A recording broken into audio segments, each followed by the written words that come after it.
kasih Bapak Ibu Saudara semua. Sebelum kita berdoa, kita merenungkan firman Tuhan, tentu hal yang sama, saya ingin membangkitkan kembali dan membakar kembali, memberikan dukungan kepada pemuridan di gereja kita, ya, di antara hati Bapak Ibu Saudara semua. Judulnya adalah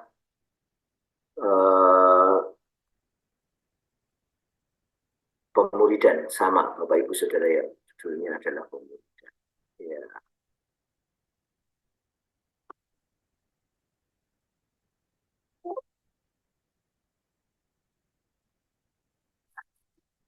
Saatnya ayat yang banyak sekali ayat firman Tuhan ini dipakai, tetapi yang ayat 28-nya, sementara ayat yang 29 sebenarnya itu kunci dari Pelegop itu justru tidak seringkali diperdengarkan, gitu ya. Ayat 28-nya itu mengatakan, marilah datang kepadaku orang yang letih lesu dan berbeban berat, aku akan memberikan kelegaan kepadamu. Ya, aku akan memberikan istirahat. Nah, ayat 29, pikulah kuk yang kupasang dan belajarlah kepadaku, karena aku lemah lembut dan rendah hati, dan jiwamu akan mendapat ketenangan. Ya, pikulah kuk yang kupasang dan belajarlah kepadaku, karena aku ini lemah lembut dan rendah hati, dan jiwamu akan mendapat ketenangan. Bapak Ibu Saudara yang dikasihi Tuhan, dari ayat ini kita mengenal bahwa kita harus belajar kepada Tuhan. Kita harus belajar kepada Tuhan Yesus sendiri. Kita harus belajar kepada Kristus itu sendiri. Tetapi Bapak Ibu Saudara semua, rupanya belajar kepada Kristus ini unik ya. Anda lihat di gambar itu, Kristus membajak bersama-sama kita, dia mengenakan kuknya kepada kita. Ya, kita ini bukan sembarangan, tapi ini punya makna bahwa rupanya kita harus mengenakan kuk itu atau gandar ini yang Tuhan Yesus kenakan, untuk kita kenakan juga di sebelahnya kita, sudah di leher kita. Bapak Ibu Saudara yang dikasihi Tuhan, inilah pemuridan. Pemuridan harus belajar terus dan melakukannya. Pemuridan harus belajar terus-menerus bersama Kristus, Bapak Ibu Saudara. Ya, bersama Kristus kita belajar bersama Dia, kita melihat keteladanannya, kita melihat imannya, kita melihat hidupnya, tata uangnya, kita melihat tata pelayanannya. Bapak Ibu Saudara, itulah Kristus, dan kita harus belajar kepadanya. Sebab Tuhan Yesus ini kalau kita lihat bukan kalimat paksaan, ya saudara-saudara. Anda lihat, saudara-saudaraku, Tuhan Yesus mengatakan, pikulah kuk yang kupasang. Ya, bukan, ayo pikul kuk yang kupasang, gitu kan. Tetapi pikullah kuk yang kupasang. Anda lihat kalimat yang dipakai sungguh menggambarkan sebuah kelemah lembutan dan kerendahan hati. Di situ tidak ada tekanan yang paksaan, tetapi jika kita tidak melakukannya, di bawahnya ini ada berkat, yaitu saudara-saudara dikatakan di situ, karena aku ini lemah lembut, rendah hati, dan jiwamu akan mendapat ketenangan. Gitu. Jadi kalau kita tidak mengenakan kuk, tidak belajar bersama Kristus, maka Bapak Ibu Saudara ada konsekuensinya, yaitu kita tidak menjadi lemah lembut, kita menjadi keras, kita menjadi sombong, gitu ya. Jiwa kita lalu tidak tenang. Bagaimana mau tenang wong kita sombong kok, ya Bapak Ibu Saudara. kita sering kali berkonflik hati itu, konflik jiwa seseorang itu dikarenakan karena tinggi hati, karena sombong. Dia tidak suka direndahkan, dia tidak suka juga mendapatkan sesuatu yang ini. Tetapi jika orangnya rendah hati, orangnya lemah lembut, tidak masalah. Bapak Ibu Saudara, tidak masalah karena dia tahu bahwa dia adalah hamba. Itu apa yang dapat dipertahankan dari seorang hamba. Nah, pemuridan, Bapak Ibu Saudara ya. Pemuridan. Dari ayat ini kita belajar pemuridan.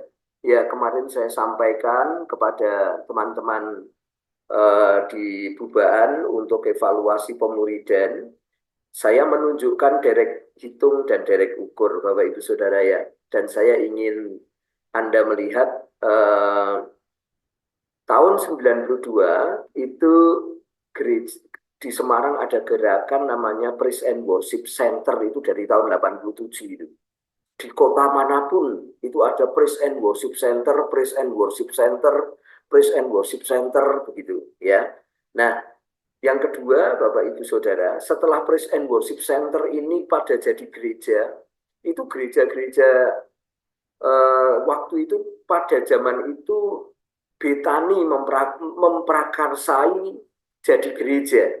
Jadi akhirnya gereja di mana-mana itu jadi tutup karena Betani jadi gereja, gitu. Kemudian yang kedua itu adalah dari situ itu JKI, ya JKI meledak setelah Betani, maka semua orang tersedot ke JKI, Bapak Ibu Saudara. Dan kita masih di Semarang itu, kita mungkin belum banyak, gitu. Orang tersedot ke sana, orang berduyun-duyun pergi ke sana, dan gereja asalnya itu kosong, gitu. Ya, Bapak Ibu Saudara. Sekarang ini yang menjadi vakum cleaner dan diprotes gereja adalah Pak Philip Mantova dan timnya, gitu. Disedot ke sana semua, khususnya di Surabaya, dan protes semuanya. Bapak Ibu Saudara yang dikasihi Tuhan, saya mengevaluasi itu, gereja kita waktu itu hanya sedikit yang tersedot ke sana. Dan kita sekarang evaluasi kemarin, kita memang kalau digabung ke luar kota, berarti betul jumlah kita 1.500. Dan kita tidak pernah mengalami degradasi. Saya yakin itu karena pemuridan, Bapak Ibu Saudara. Nah, kita lihat, dan jumlah kita terus bertambah, gitu.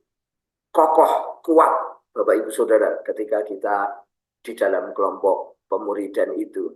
Ya, ada beberapa alasan kenapa kita harus memuridkan. Saya mengingatkan kepada Bapak Ibu Saudara semua, karena itu amanat agung Tuhan Yesus. Gitu. Karena itu amanat agung Tuhan Yesus harus kita kerjakan. Ya, harus kita lakukan. Menurut mitos ada konsekuensinya jika kita tidak mengerjakan amanat yang diagungkan itu, gitu. Ada konsekuensinya. Jadi kita harus kerjakan. Ada berkatnya, kita harus kerjakan. Ya, satu contoh itu biasanya orang meninggal, dia akan bagi waris. Gitu. Nah, itu amanat agung. Jadi kalau Bapak Ibu Saudara tidak mengerjakan, tidak mendapat warisan nanti. Ya, Bapak Ibu Saudara, sebab ini amanat agung. Gitu ya. Penginjilan dan pemuridan itu amanat agung. Tuhan Yesus ingin menjadikan bangsa ini, seluruh bangsa itu murid. Orang yang suka belajar kepadanya, orang yang belajar kepada Kristus. Ya. Yang kedua adalah banyaknya orang tersesat dan stres di sekitar kita. Ya itu betul, karena saya melihat sendiri dengan mata sendiri, banyak sekali orang tersesat dan stres. Istri saya mendoakan seseorang, dia punya warisan sangat besar, ya, dia lulusan luar negeri, tetapi stres, saudara-saudara.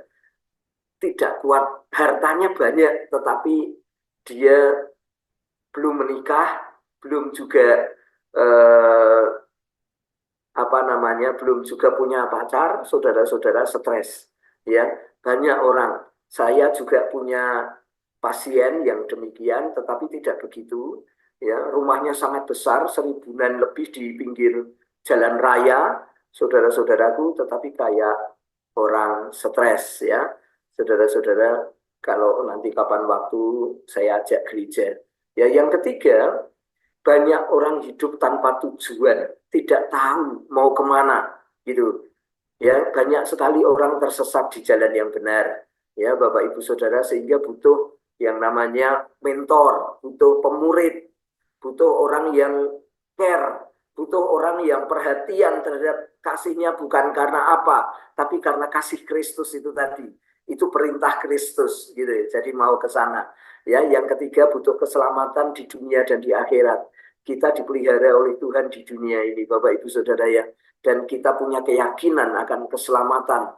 Kalau kita dijawab, ditanya, kamu mati masuk surga apa neraka, kita pasti jawab masuk surga. Bukan karena eh, perbuatan kita, tapi karena iman kita. Nah, banyak sekali orang di dunia ini, dia mau menjawab selamat di surga, tapi tidak punya iman. Bapak Ibu sudah tidak nyampe akhirnya. Tapi kalau di murid-murid Kristus punya imannya, ya, gitu Bapak Ibu. Menjadi serupa dengan Kristus, memiliki karakter Kristus, ini adalah hal yang harus kita kerjakan, ini adalah hal yang harus kita miliki. Standar sifat, standar karakter kita jelas, yaitu Kristus, ya, rendah hati, lemah lembut, ya, dan berani pikul salib. Ya, murid harus berani pikul salib. Bapak, setiap hari pikul salib, sangkal diri. Setiap hari pikul salib, sangkal diri, mengikut Kristus. Ya, itu Bapak Ibu Saudara. Nah, mengapa kelompok kecil? Karena kelompok kecil lebih efektif, tepat sasaran, dan efisien. Bapak Ibu Saudara, saya membuat ilustrasi. Kalau Bapak Ibu Saudara mengisi botol-botol di kelompok kelas, demikian Anda tuangi air botol-botol itu, maka banyak sekali yang tidak tepat.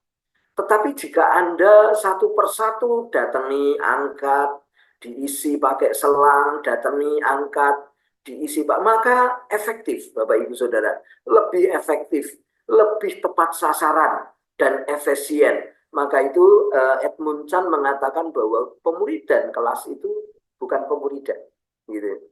Dikatakan itu pemuridan. Pemuridan yang betul adalah seperti Jackie Chan di filmnya The Master Kung Fu, saudara-saudara. Dia belajar kepada suhunya, dia secara pribadi dicermati, diteliti, dilatih. Itu yang betul, pemuridan model Chinese, Bapak Ibu Saudara ya. Dia bukan kelas. Gitu. Ya, yang ketiga di dalam pemuridan kita belajar firman Tuhan. Ya, kita belajar firman Tuhan, bukan belajar yang lain-lain, bukan belajar memasak, bukan belajar arisan, bukan belajar ngurumpi, apalagi ngurumpeni pemimpinnya, apalagi gitu ya, bukan. Kita belajar firman Tuhan, Bapak Ibu Saudara, karena firman Tuhan, karena Kristuslah menjadi sebuah ukuran dalam hidup kita. Bapak Ibu Saudara yang dikasihi Tuhan, mari kita berdoa, mari kita melakukan hari ini firman Tuhan. Mudah sekali dikerjakan, mudah sekali dilakukan. Saya mengingatkan kepada Bapak Ibu Saudara untuk terus bersemangat, mengingatkan banyak orang, ada Kristus yang memberikan kelegaan, ada Kristus yang memberikan kelepasan, ada Kristus yang memberikan kerendahan hatian, kelemah lembutan, tapi juga harus pikul kuk yang dipasang. Mari kita berdoa, mari kita terus meminta kepada Tuhan murid-murid dan percepatan supaya kita terus dipakai Tuhan, supaya kita terus melayani Tuhan. Mari kita berdoa.